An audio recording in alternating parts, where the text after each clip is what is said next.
மனதின் குரல், மக்களின் குரல், போராட்டங்களில் தொடங்கி வெற்றிகளை அடைந்த கதை, சொல்லப்படாத பாரம்பரியங்கள், புதிய பாரதத்திற்கான நம்பிக்கை, மாதத்தின் கடைசி ஞாயிற்றுக்கிழமைக்கான ஆர்வமிகு காத்திருப்பு, மலாயா மலை முதல் விந்தியம் வரை, பிரம்மபுத்திரா பள்ளத்தாக்கு முதல் பறந்து விரிந்த இமயம் வரை, பிரதம மந்திரியுடன் மனதின் குரல்.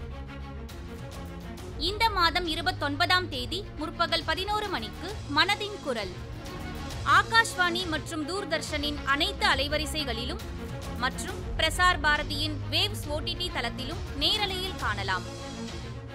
மாண்புமிகு பிரதமரின் மனதின் குரலில் நீங்களும் பங்கேற்கலாம். அதற்கு உங்களுடைய ஆலோசனைகளை தபால் பெட்டி எண் 111 ஆகாஷ்வாணி புதுதில்லிக்கு தபால் மூலம் அனுப்பலாம் மற்றும் நமோ ஆப் அல்லது mygov.in இன் விவாத குழுவில் பதிவு செய்யலாம்.